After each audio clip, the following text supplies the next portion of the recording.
Bienvenue à tous. Aujourd'hui, on s'attaque à un sujet qui a l'air tout simple comme ça, mais qui est un vrai casse-tête. Ah oui, je vois très bien de quoi tu parles. Les formules de politesse en anglais.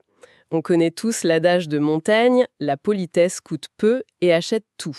Et c'est encore plus vrai dans la langue de Shakespeare.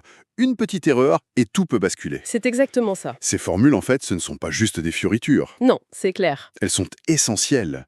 C'est ce qui définit le respect, la relation. Et le plus grand piège, c'est de penser qu'il y a une seule bonne réponse pour tout. Alors, commençons par le plus simple, le contexte informel. Un email à un ami, par exemple. Oui, là, on est en terrain connu. Les sources citent des choses comme Hello Mark ou Dear Mark. Voilà. Et pour finir, un all the best ou with love. C'est assez proche de ce qu'on ferait en français. C'est intuitif. Oui, parce que la relation est déjà là. La politesse ici sert juste à maintenir le lien. Le vrai défi, c'est quand on passe au professionnel. C'est là que j'ai toujours peur de faire un faux pas. Avec un client ou un supérieur, on me dit toujours d'utiliser Dear Mr. Smith. C'est encore d'actualité?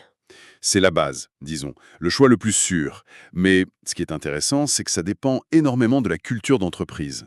C'est-à-dire? Dans une start-up à San Francisco, un Dear Mr. Smith peut paraître presque glacial. Ah oui, d'accord. Un Hi John serait peut-être plus adapté. Alors que dans un cabinet d'avocats à Londres, c'est indispensable. Le contexte est roi. Et si on ne connaît pas le nom? Alors là, le classique Dear Sir or Madam reste la meilleure option. D'accord, très clair. Et pour conclure cet email, j'avoue que j'utilise Best Regards un peu à toutes les sauces. Et tu as raison, c'est un excellent passe-partout. Ah, ouf! Best regards ou kind regards, c'est professionnel, mais pas trop rigide. Mais si tu veux monter d'un cran en formalité, Oui. on arrive à des formules comme yours sincerely. Et là, il y a une subtilité culturelle assez fascinante. Ah, raconte-moi ça. En anglais britannique, la règle est très précise. Si on commence avec le nom, Dear Mr. Smith, on finit par yours sincerely. D'accord. Mais si on commence de façon générique, Dear Sirs, on doit finir par yours faithfully. C'est très codifié. Très. Les Américains, eux, sont plus directs.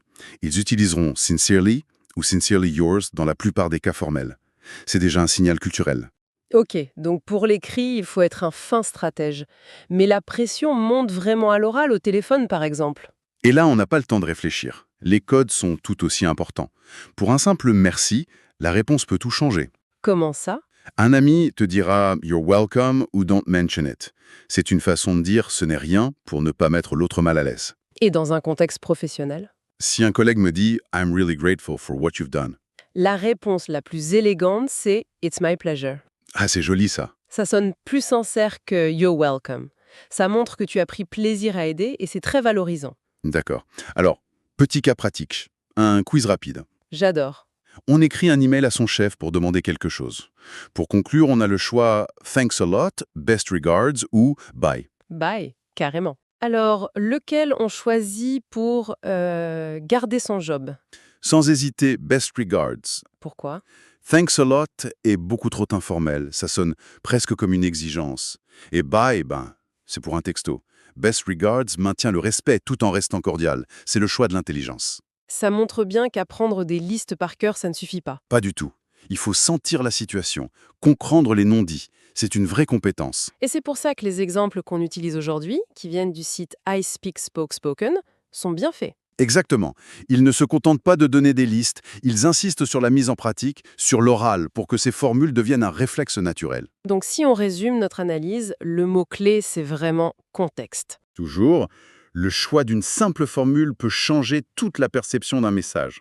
Il faut jongler entre le formel, l'informel, la culture. L'écrit et l'oral. Tout à fait. Et ça ouvre une dernière petite question pour la route. Je t'écoute. On a vu que les mots sont cruciaux, mais à quel point est-ce que le non-verbal, comme le ton de la voix ou le délai de réponse à un mail, vient renforcer ou, au contraire, contredire cette politesse? La vraie maîtrise, elle est peut-être là?